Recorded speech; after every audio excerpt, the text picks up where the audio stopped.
شرمگاہ کی حفاظت کرے، زنا سیاق یعنی عورتوں کا عورتوں سے تعلق، جن سے تعلق، یہ حرام ہے. اور زانیہ کی سزا کے بارے میں حدیث لکھیے تو قیامت کے روز زانیہ عورتوں کی شرمگاہوں سے خون اور پیپ کی نہریں بہیں گی، جس سے بدبو سارے جہنمیوں کو تکلیف پہنچائیں گی. نمبر آیت نمبر 31 وَلَا يُبْدِينَ زِينَتَهُنَّ إِلَّا مَا ظَهَرَ. زینت سے کیا مراد ہے، اور یہاں عورتوں کو کیا حکم دیا ہے اللہ تعالیٰ نے؟ تو زینت سے مراد بناؤ سنگار اور خوبصورت نظر آنے کے لیے عورتیں جو چیز استعمال کرتی ہے تو وہ سب زینت میں آئے گا. فار ایگزامپل جویلریز ہو، میک اپ ہو، مہندی ہو، ہیئر اسٹائل ہو، یہ ساری چیزیں جو ہے وہ، اور جو بھی خوبصورت کپڑے پہنتی ہے رنگ برنگی جو بھی ہے، تو وہ بھی کیا ہے، سب زینت ہے.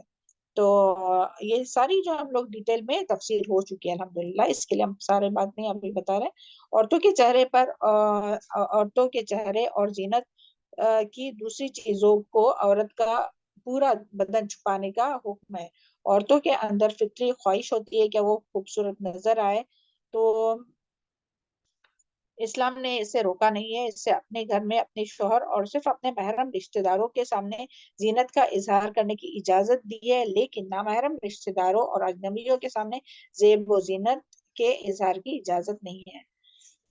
مسلمان عورتوں کو بناؤ سنگار کا اظہار کرتے ہوئے گھر سے نکلنا منع ہے. اس کی دلیل، تو اس کی دلیل یہ سورہ احزاب کی آیت نمبر 59 ہے. یہ ساری چیزیں ہم لوگوں کو کب یاد رکھنی ہے؟ جب ہم لوگ شادی وغیرہ میں جاتے نا، تو خوب اچھے سے تیار وغیرہ ہوتے ہیں اور الحمدللہ اوپر عبایا بھی پہنتے ہیں، مگر جب جاتے ہیں شادی میں تو ہاں نکالتے ہیں عبایا. تو لیکن ایسی جگہ کے جہاں صرف لیڈیز ہے تو اس جگہ میں آپ عبایا نکالے تو کوئی بات نہیں، مگر اگر لیڈیز کے ساتھ ساتھ جینٹس بھی ہے تو ایسی جگہ پر پھر ہم لوگ عبایا نہیں نکال سکتے.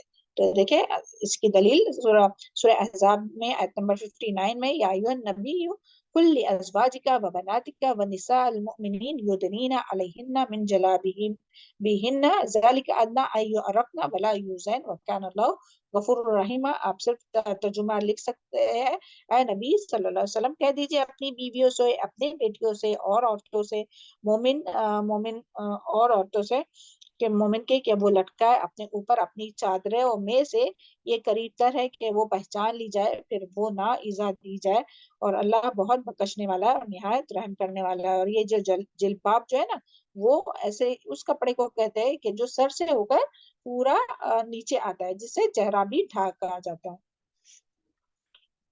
تو یہاں جلباب کے بارے میں اللہ تعالیٰ نے فرمایا. اور اس کا نیکسٹ ہے الا ما ظہر منہا، سے کیا مراد ہے؟ تو اس سے مراد زینت جو خود بخود ظاہر ہو جائے، ارادہ اور کوشش سے نہ ہو. جسم کا کوئی حصہ جس کو چھپانا، پردہ کرنا ممکن ہو، آنکھوں کا ظاہر ہونا، کوئی چیز اوپر کوئی چیز پکڑاتے وقت ہتھیلیوں کا ظاہر ہونا، یا جو ہاتھ میں پہنی ہے انگوٹی وغیرہ وہ نظر آنا، یا چادر یا اسکارف جو عورت جسم پر ہو، یعنی اپنے ڈھانکنے کے لیے جو ڈالتی ہے، جو عبایا ہو یا اسکارف ہو، تو وہ بھی خوبصورت ہوتا ہے، تو اس کا دکھائی دینا. تو یہ سب چیزیں اس میں آئیں گی، الا ما ظہر منہا. اور پھر ہے نیکسٹ ہے آیت نمبر 31 وَلْيُضْرِبْنَ بِخُمُرِهِنَّ عَلَى جُيُوبِهِنَّ.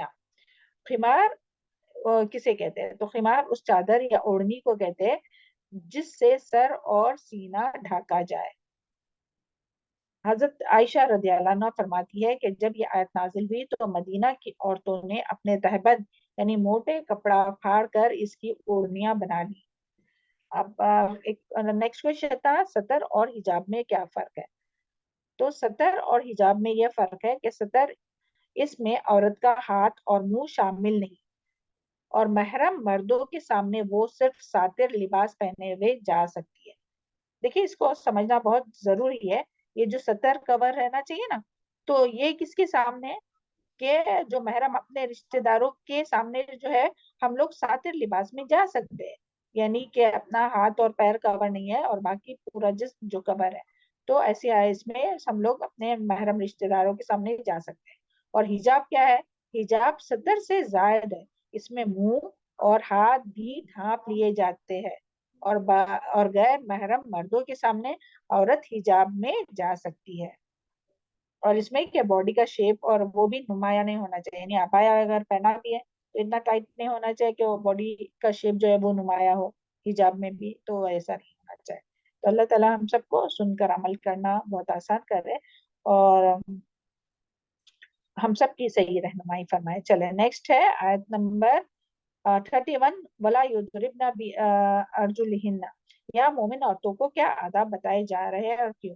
مومن عورتوں کے لیے راستے پر چلنے کے آداب بتائے جا رہے ہیں۔ دیکھیں سبحان اللہ، ہر بات اللہ تعالیٰ نے بتا دی ہے اپنے کلام کے ذریعے کہ کس طرح سے عورت گھر میں رہیں گی، اس کا گھر کا لباس کیا ہوگا، اس کا باہر کا لباس کیا ہوگا، کہ گھر میں جب کوئی آ جا رہا ہے تو کس طرح سے اپنے سر کو کور کریں گی اور اپنی یعنی سر کو کور کریں گی، اپنے سینے کو کور کریں گی، اور پھر گھر سے نکلتے وہ کس طرح سے کور ہوں گی، اور راستے پہ کس طرح سے چلیں گی۔ سبحان اللہ، مومن عورتوں کے لیے راستے پر چلنے کے آداب بتائے جا رہے ہیں۔ عورتیں زمین پر پیر مارتے ہوئے نہ چلے جس کی وجہ سے ان کی چھپی ہوئی زینت ظاہر ہو جائے، جیسے پیروں کی پازیب، اونچی ہیلز والی سینڈل، ٹک ٹک کرنے والی، سب کو اٹریکٹ کرتے ہیں، سب کو اٹریکٹ کرتی ہے، اور پھر اترا کر مٹک مٹک کر چلنا کیٹ واک، تو وہ اس سے بھی منع کیا گیا ہے۔ پھر اسی طرح عورتیں کو تیز پھیلنے والی خوشبو لگا کر باہر نہیں نکلنا چاہیے کہ جس سے دوسرے افراد تک پہنچے۔ اس کے بارے میں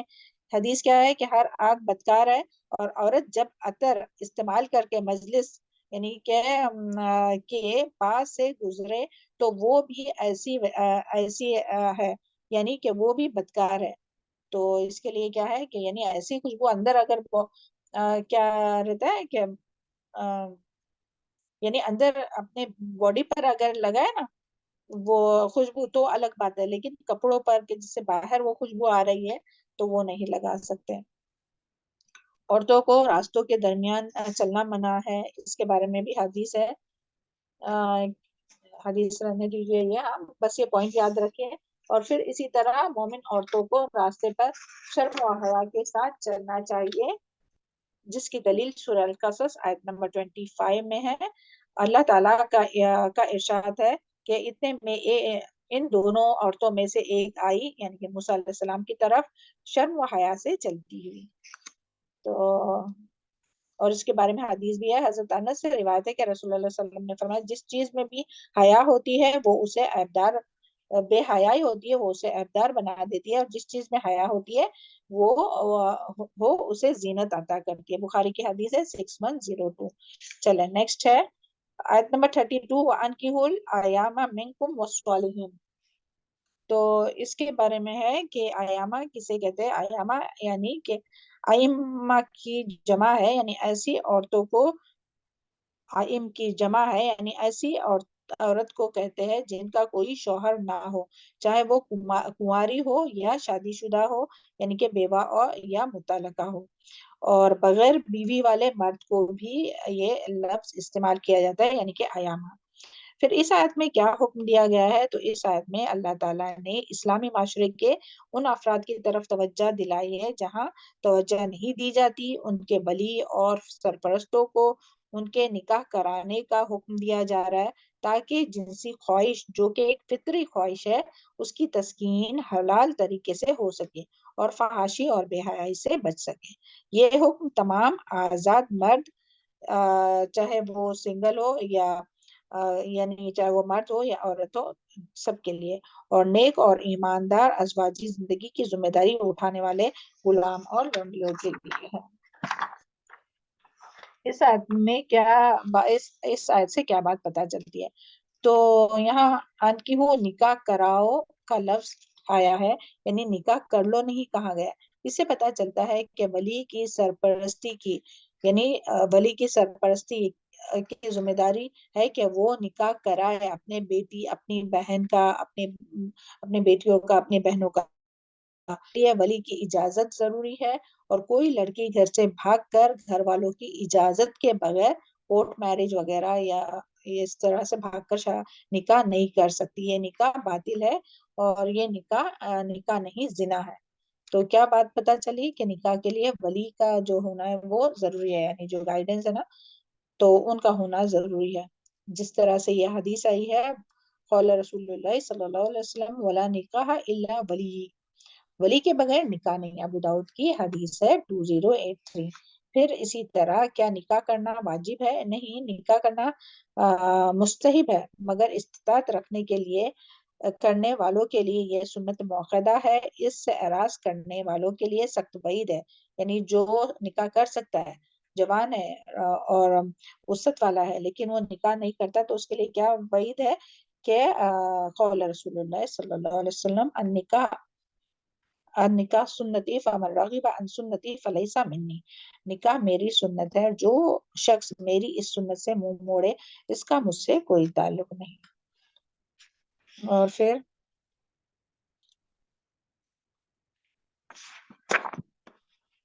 جو لوگ نکاح کی استطاعت نہیں رکھتے ان کے لیے کیا حکم ہے؟ جو لوگ نکاح کی استطاعت یا موقع نہیں پاتے تو انہیں چاہیے کہ وہ پاک دامنی اختیار کرے، اپنے آپ کو حرام طریقوں سے، فحاشی سے بچائے رکھے، اس لیے روزے رکھے، اللہ تعالیٰ سے دعا کرے اور استقامت اور استطاعت مانگے. اور اس کے بارے میں حدیث ہے: اے نوجوانوں کی جماعت، تم میں سے جو شادی کی طاقت رکھتا ہے اسے شادی کر لینی چاہیے، اس لیے کہ اس سے آنکھوں اور شرمگاہ کی حفاظت ہو جاتی ہے. اور جو شادی کی طاقت نہیں رکھتا اسے چاہیے کہ وہ روزے رکھے، روزے اس کی جنسی خواہش کو قابو میں رکھے. اس کے بعد نیکسٹ ہے اللہ نور السماوات والارض. اس کا کوشچن ہے اس سے کیا بات پتہ چلتی ہے، کون سا نور مراد ہے؟ تو یہاں یہ بات پتہ چلتی ہے کہ اللہ نور السماوات والارض، اللہ تعالیٰ کا ذاتی نور مراد نہیں ہے، بلکہ یہ وہ نور ہے جو آسمانوں کو روشن کرنے والا ہے اور زمین کو روشن کرنے والا ہے.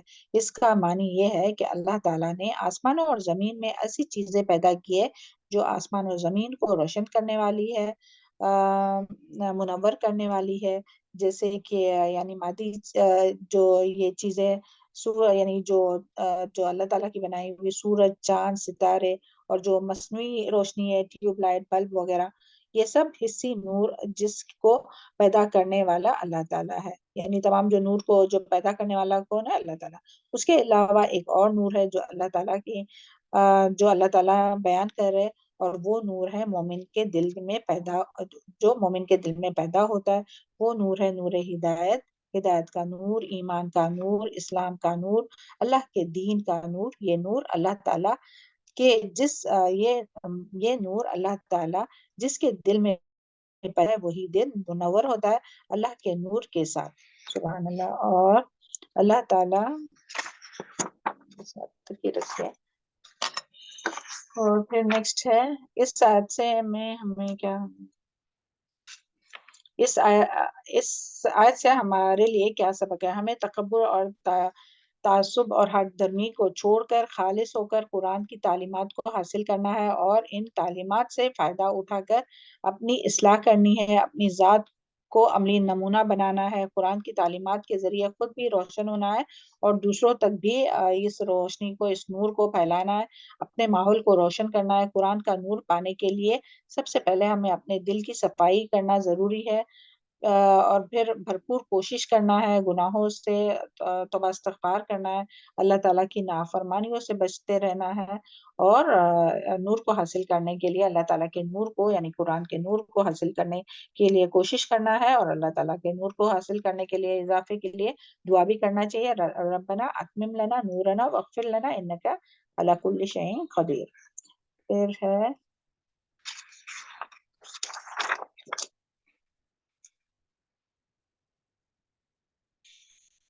آیت نمبر 37 رجال لا تلہیہم تجارت.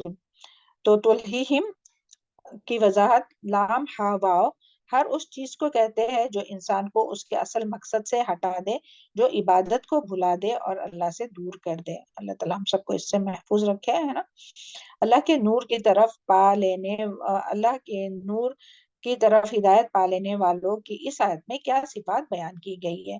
تو صفات دیکھیے آیت میں ہی ہے، آپ کو بس آیت سے دیکھ کے لکھنا ہے. وہ صبح شام اللہ تعالیٰ کی عبادت کرتے ہیں، وقت پر نمازیں ادا کرتے ہیں، مسجدوں کو آباد کرتے ہیں، ان کا دل مسجدوں میں لگا رہتا ہے، دنیاوی مصروفیات، تجارت، خرید و فروخت ان کو اللہ تعالیٰ کی یاد سے اور نماز سے اور زکوٰۃ کی ادائیگی سے غافل نہیں کرتے. یعنی جب اذان سنتے ہیں تو فوراً سے نماز کی طرف دوڑتے ہیں. جو کام بھی وہ کرتے ہیں اللہ تعالیٰ کی رضا کے لیے کرتے ہیں، پھر بھی ڈرتے رہتے ہیں کہ ہمیں اللہ کے حضور پیش ہونا ہے، وہ اپنے اعمال کے جواب دہی سے ڈرتے ہیں، اور وہ اللہ کی رحمت کی امید بھی رکھتے ہیں اور عذاب سے بھی ڈرتے ہیں۔ اور فورتھ پوائنٹ ہے، وہ صرف دنیا کی زندگی کے فائدے کی طلبگار نہیں ہے ہوتے، ان کی نگاہ آخرت یعنی کہ ابدی ہمیشہ کی زندگی پر جمی بھی رہتی ہے۔ لیجزیہم اللہ احسن ما عملوا، آیت نمبر 38 کا کویشچن ہے، اللہ تعالیٰ کن لوگوں کو اپنے فضل سے نوازتا ہے، ان کے لیے کیا جزا ہے؟ جن کے دل میں اللہ تعالیٰ کی محبت ہوتی ہے، جن کے دل میں نیکی کا جذبہ ہوتا ہے، جو نیکیوں میں جلدی کرتے ہیں، جن کے دل میں تقویٰ ہوتا ہے، جو عبادات پر جو عبادات کو ہر کام پر فوقیت دیتے ہیں، وہ عبادت کے وقت ہر کام چھوڑ دیتے ہیں۔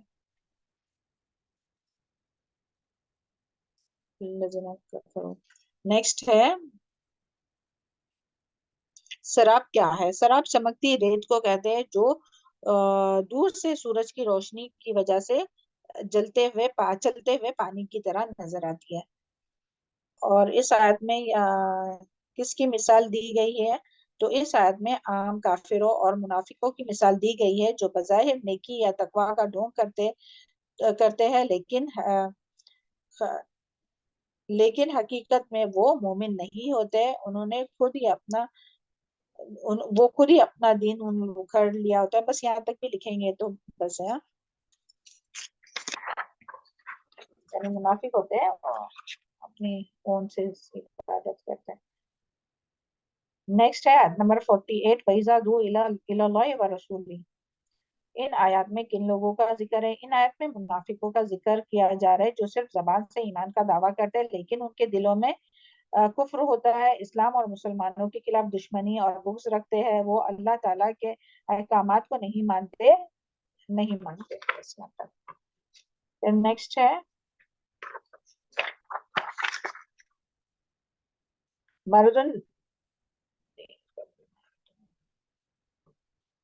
نفاق کے کیا معنی ہے؟ نفاق معنی ہے چھپانا، حقیقت پر پردہ ڈالنا۔ منافق کو منافق اس لیے کہتے ہیں کہ وہ اپنی حقیقت پر پردہ ڈالنے کی کوشش کرتا ہے۔ شرعی اصطلاح میں نفاق کا معنی ہے اسلام کو ظاہر کرنا اور کفر کو دل میں چھپانا، خیر کو ظاہر کرنا اور شر کو چھپانا۔ منافقین کی نشانیاں کیا ہے یا علامات کیا ہے؟ تو اس میں سے بھی بہت سے پوائنٹس ہیں، آپ کوئی 3-4 پوائنٹس آپ یاد رکھیے، ویسے پڑھیے سارے ہی مگر یاد رکھنے کے لیے ہاں کہ 4 پوائنٹ آپ یاد رکھیں۔ جو جھوٹ بولتے ہیں اللہ تعالیٰ، جو جھوٹ بولتے ہیں ان المنافقین الکاذبون، کہ منافق جو ہے وہ جھوٹے ہوتے ہیں۔ اور پھر مکر و فریب اور دھوکہ دیتے، یخادعون اللہ والذین آمنوا، سورہ البقرہ آیت نمبر 9۔ اصلاح کرنے کے بجائے فساد کرتے ہیں، سورہ البقرہ آیت نمبر 11۔ غداری کرتے ہیں، پھر نماز میں سستی کرتے ہیں، وَإِذَا قَامُوا إِلَى الصَّلَاةِ قَامُوا كُسَالَىٰ، پھر برائی کا حکم دیتے ہیں اور نیکی سے روکتے ہیں۔ المنافقون والمنافقات بعضهم من بعض یأمرون بالمنکر۔ پھر اللہ کی راہ میں کوئی 5 پوائنٹ آپ لوگ یاد کیجئے ہاں۔ اللہ کی راہ میں آنے والے آزمائشوں کو برداشت نہیں کرتے اور دین سے پھر جاتے ہیں، اور اس کی دلیل سورہ حج ہے کی آیت نمبر 11 ہے، وَمِنَ النَّاسِ مَن يَعْبُدُ اللَّهَ عَلَى حَرْفٍ، اور بعض لوگ اللہ کی عبادت کنارے پر رہ کر کرتے ہیں۔ نمبر 8 ہے مسلمانوں پر کوئی مصیبت آتی ہے تو خوش ہوتے ہیں، یعنی دین والوں پر کوئی مصیبت آتی ہے تو خوش ہوتے ہیں۔ ان تصبکم حسنۃ تسؤہم وان تصبکم مصیبۃ، تو سورہ توبہ آیت نمبر 50 ہے۔ تو ہمیں اپنے آپ کو چیک کرنا چاہیے کہ اللہ تعالیٰ ہم سب کو منافقت سے محفوظ رکھے۔ جب دوسروں کو کوئی پریشانی آتی ہے تو دل میں ہم لوگ کو غم ہوتا ہے کہ خوش ہوتے ہیں۔ پھر نمبر 9 چرب زبان ہوتے ہیں، زبانی دعوے کرتے ہیں، بہت باتیں کرتے ہیں، مؤثر انداز میں بات کرتے ہیں اور بہت اٹریکٹیو ہوتے ہیں، نظر آتے ہیں۔ اور اللہ اور 10 پوائنٹ ہے اللہ اور اللہ کے رسول کے حکم کرنے کی بجائے اپنی مرضی کے مطابق عمل کرتے ہیں اور اطاعت سے منہ پھیرتے ہیں، جس طرح سے سورہ نور آیت نمبر 47 اور 48 میں آتا ہے۔ دعا کیا ہے منافقت سے بچنے کے؟ اللہم طہر قلبی من النفاق واملی من الریاء ولسانی من الکذب۔ آیت نمبر 51 ہے